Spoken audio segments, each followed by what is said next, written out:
देवों के देव महादेव के चरण में प्रणाम करतानी, हमार प्रणाम स्वीकार करी। माता पार्वती जगत जननी माता के चरण में प्रणाम करतानी, हमार प्रणाम स्वीकार करी। सभी गुरु भाई बहन के चरण में प्रणाम करतानी, हमार प्रणाम स्वीकार करी। तो हे गुरु भाई बहना, एक ऐसी कहानी लेके आइल बानी कि रउआ सुने त आंख से आंसू गिर जाई। तो सुनी ध्यान से। तो हे गुरु भाई बहना, एक छोटी सी गांव में मंतोष नाम के आदमी रहे। ओकरा के 2 गो बेटी रहे आ दोनों बेटिया मने बहुत चंचल रहे। तो बड़की बेटिया पढ़े लिखे में ज्यादा ध्यान दे आ छोटकी बेटिया पूजा पाठ में ज्यादा ध्यान देवत रहली। तो अब बाप ओकर से दोनों बेटी के नाम लिखैले रहे स्कूल में। तो दोनों बेटी पढ़े जाए। तो बड़की बेटिया सुबह उठ के नाश्ता पानी बना लेवे आ स्कूल चल जावे आ छोटकियो बेटिया से सुबह उठ के अपन पूजा पाठ कर लेवे आ दोनों बहन साथ में स्कूल चल जावे। तो पढ़ते पढ़ते 8वां 9वां क्लास तक पढ़ लेलस। तो एक दिन ऐसन भइल कि ओकर माई इस दुनिया में ना रहल। तो दोनों बेचारी बहनी अकेले हो गईली। तो सियान रहे।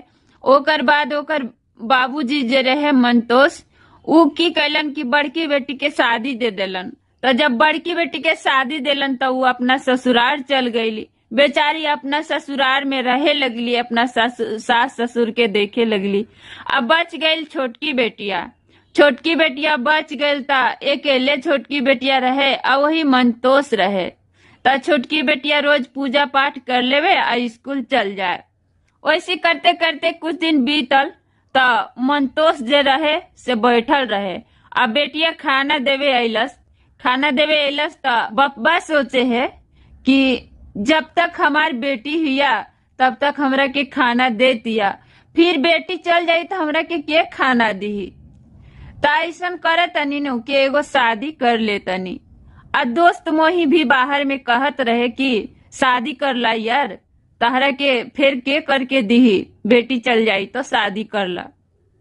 यही सोच के वो अपना दोसर शादी कर लेलस। तो जौन मेहरिया के लैलस करके, वो मेहरिया बड़ा बदमाश रहे। तो जब वो आइल तो कुछो ना करे, चुपचाप बैठल रहे आ सारा कमाई सतेली बेटिया से करवावे। तो ई बेचारी बचपन से पढ़लस लिखलक और पूजा पाठ करत रहे। आ तो ऊ क्या करे कि सब कमाई एकरे से करवावे आ ना करे तो मारपीट करके मने करवावे, खूब मारपीट करे। आ जब ओकर पति बोले नु तो कहे कि ज्यादा बोलवा नु तो तहरा छोड़ के चल जाए। बेचारा कुछ ना बोले तो सब कम्मा यही से करवावे। वैसे करते करते कुछ दिन भइल। ओकर बाद जब उ पढ़ लिख लेलस उ लड़किया, तो एकरा के जरंत लगे लगल, ओकरा से जले लगल। तो मने कि अनेको प्रकार के ओकरा बेचारी के लांछन लगावे लगली सतेली मतरिया। जब बप्पा आवे तो ओकरा के कहे कि हाँ ये तो गली बुलते रहेला, कुछो ना करतारी। आ जब खाना बनावे तो सब्जिया में नूनमा धर देवे वही सतेली मतरिया। आ कहे कि देखा एकरा के कुछ अभ्यास बा, हाँ जहाँ जाई तहाँ का एकरा के नौकरानी जाई। से ऐसा खनवा बना देले बा तो एकरा के कौन देखभाल करी, के पूछी, एकरा से के बियाह शादी करी। हाँ ने कुछ के लूर बा, ने खाना बनावे आवता, न घर दुआर संभारता। मने अनेकों प्रकार के बेचारी के लांछन लगावे लगली सतेली मतरिया। तो रोज बोले मतरिया, रोज बोले और बेचारी कुछ ना बोले, ऐसे ही मुंह बंद कैले रहे। रोज बोले बपवा के, रोज बोले। तब बोलते बोलते वैसा ही बपवो मने उहे सतेली मतरिया के बतवा पर आ गई। तब बपवा सोचलक कि इतना कुछ होते ही बानी तो एकरो के शादी ब्याह कर दे, अब अपना ससुराल चल जाई, छोड़ा हटावा बखेरा। तो ओकर बाप जे है से कि बरतुहारी लगावे लगल, रिश्ता लावे लगल तो कि एकरा के शादी ब्याह कर दे। तो ओकर मतरिया वो सतेली सोचे है कि अरे एकरा के तो ब्याह करी तो इतना तिलक उलक दी, तो फिर हम जब खेत उत बिका जाई तो फिर हम का करे। ऐसा एकरा के करो तनी कि एकरा के मार पीट के घरे से भगा दे। तो जब ओकर बाप अयलस काम करके तो ओकर मतरिया कह तरीका कि राउर बेटी हिया, इ त तहार पगड़ी गिरा देले बिया, जाना तनी लड़का से बतियावत बहरे, इ त सारा इज्जत माटी में मिला देले बिया, करमहीन बिया करमहीन, एकरा के रउआ मार के भगा दी ना तो हम चल जाए। आ तो ओकरे बतवा पर बपुआ आ गईल आ ओकरा के मार पीट के बेचारी के भगा दिलस, दोनों मिलके धक्का मार मार के एकदम भगा दिलस, बेचारी के घर से बाहर कर दिलक। जाते जाते बेचारी एगो पहाड़ी इलाका में चल गई और वहां पहुंचते पहुंचते ओकरा के रात हो गई। तो संझिया हो गई तो उ शिव गुरु के ध्यान करके बेचारी बैठ रही एकांत में, एक मने आड़ी रोत में जाके बैठ रही। शिव गुरु देखत रहलन सब लीला कि इ त हमार भक्त है। तो वो देखा ए बहिनी, जौन भगवान की पूजा पाठ करबू उ भगवान सदैव तोहरा के साथ रहिए। जब कृष्ण भगवान के पूजा करबू तो कृष्ण भगवान के आशीर्वाद तोहरा पर मिली। जब शंकर भगवान की करबू तो शंकर भगवान के आशीर्वाद तोहरा पर मिली। जब माता जगत जननी के पूजा पाठ करबू तो उनकर आशीर्वाद तोहरा पर मिली, उ तोहरा के साथे रहिए। तो वैसा ही बेचारी के शिव गुरु सब कुछ देखते रहलन। तो पार्वती कहलन कि का देखा तनी महाराज, इ बालक अकेला पड़ गईल, एकरा के मार के भगा दिहल गईल, आई बेचारी अकेले रोता, जोग जुआन हिया, एकरा के कुछ इधर उधर कुछ हो जाई तो कितना बड़ अपमान हो जाई, से एकर इज्जत बचा ली रउआ। तो शिव गुरु का कैलन से कि एगो बूढ़ी के भेष बन गेलन, अलन तब कहलन कि ये बेटी काहे के रोवा तारू। तो कहली कि हमार माई या बाबूजी हमरा के भगा दिलन घर से। तब शिव गुरु कहलन कि अरे तहर माई नु भगा दिलन, बाकी हम तहर नानी जिंदा बानी नु तोहरा रखे खातिर, चलो चलो हमरा साथे चलो। वहां से शिव गुरु अपना कुटिया में लैलन और वो बेचारी के वहीं पर ही रखे लगलन। रखते रखते मने 1-2 महीना भइल तो लगन के दिन आयल तो शिव गुरु ओकर बियाह कर दिलन। एकदम बढ़िया सुंदर शानदार लड़का देख के ओकर बियाह कर दिलन। तो वो बेचारी चल गई अपना ससुराल। आई अच्छा घर में, इतना सुंदर घर में बियाह कर दिलन कि एकदम खूब कोई चीज के कमिए ना रहे बेचारी के, सब कुछ पूरा रहे ओकरा के, कोई चीज के कमी ना रहे। आ इधर जब मैया बप्पा रहे से देखा कि कैसन कर्तव्य के मने सजा मिलेला। आँखी से अंधा हो गईल आ हाथवा गोड़वा में कोढ़िया फूट गईल तब का करी, कुछ करही में ओकरा सुझबे पाकबे ना करे। हाथ में कटोरा लेलस आ भीख मांगे लगल दोनों प्राणी। तो उ बेचारी से जात रहे दोनों प्राणी, उ लड़किया दोनों प्राणी जात रहे काशी जी। तो बेटिया चिन्ह गईल कि यह हमार बाबूजी हवन। तब बेटिया कहली कि बाबूजी यहाँ रउआ कैसे आयल बानी आ कैसे रउआ अंधा हो गईनी। तो इतना सुनलस बपवा तो एकदम रोवे लगल, हर रोवे लगल। बपवा का केलस कि बेटिया के गोड़ा पर गिर गईल। तब कहे लगल कि हे बेटी, तोहरा के हम इतना सजा देले बानी ना, तोहरा के हम घर से भगा देले बानी, यही से हम अंधा भइल बानी, यही से हमरा के कोढ़िया फूट गईल। ए बेटी हमरा के अब तू माफ कर दा। तो ये बहना, हैवान के हैवाने बुद्धि रहेला, इंसान के इंसाने बुद्धि रहेला। तब बेचारी हाथ पकड़ के उठैली आ कहली बाबूजी रउआ का करतानी, चली घरे चली।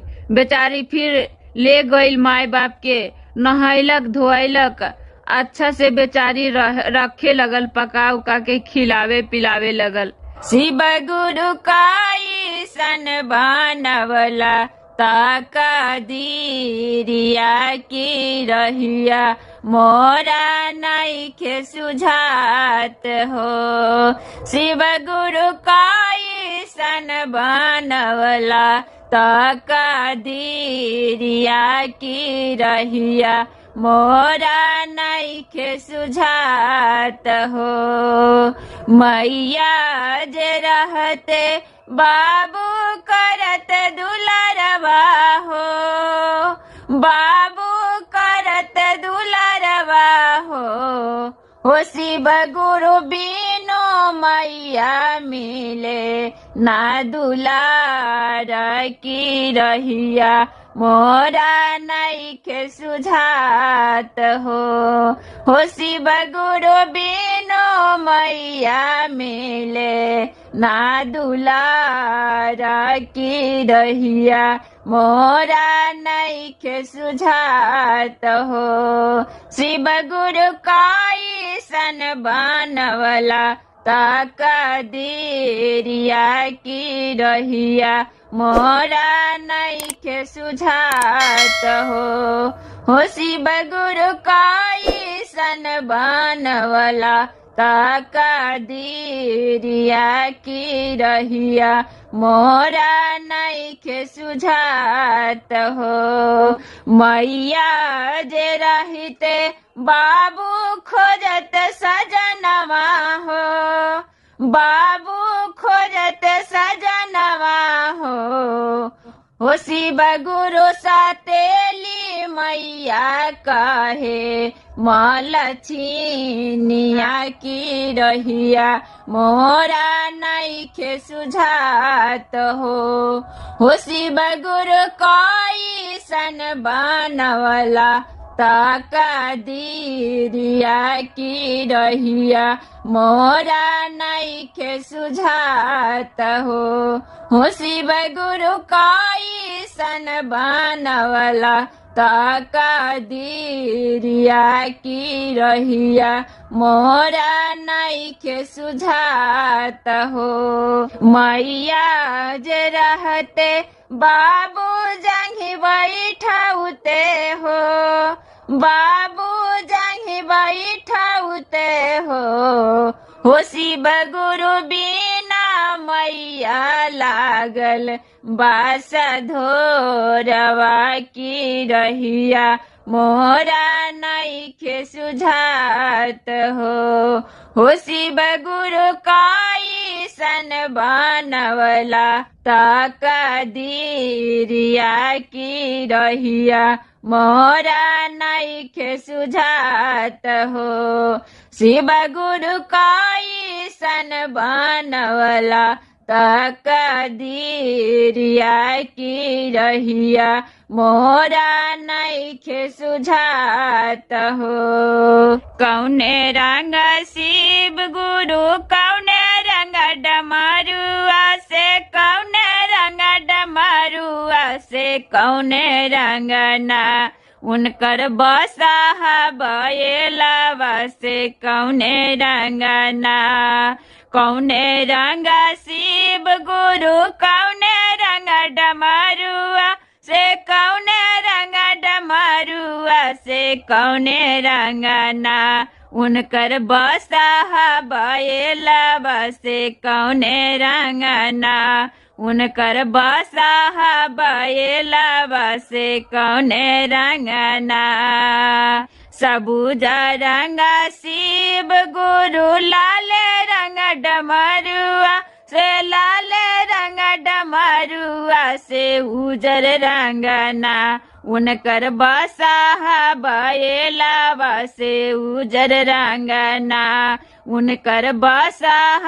बैलवा से उजर रंगना कहाँ बैठायब शिव गुरु कहाँ बैठायब डमरुआ से कहाँ बैठायब ना उनकर बसाह बैलवा से कहाँ बैठायब ना उनकर बसाह बैलवा से कहाँ बैठायब ना अंगना बैठायब शिव गुरु ओसरा बैठायब डमरुआ से दूरा बैठायब ना उनकर बसाह बैलवा से दूरा बैठायब ना उनकर बसाह बैलवा से दूरा बैठायब ना का करिहे शिव गुरु का करिहे डमरुआ से का करिहे ना उनकर बसा बैलावा से का करी है ना,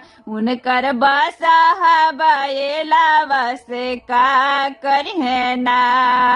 मंत्र पढ़िए शिव गुरु, ढोलक बजई है डमरुआ से झूम झूम नाची है ना, उनकर बसा बैलावा से झूम झूम नाची है ना, उनकर बसा बैलावा से झूम झूम नाची है ना। का खई है शिव गुरु, का खई है डमरुआ से का खई है ना, उनकर बसा बैलावा से का खई है ना, उनकर बसा बैलावा से का खई है ना। भांग खई है शिव गुरु, तेल पी है डमरुआ से तेल पी है डमरुआ से घास खई है ना, उनकर बसा बैलावा से घास खई है ना, उनकर बसा बैलावा से घास खई है ना।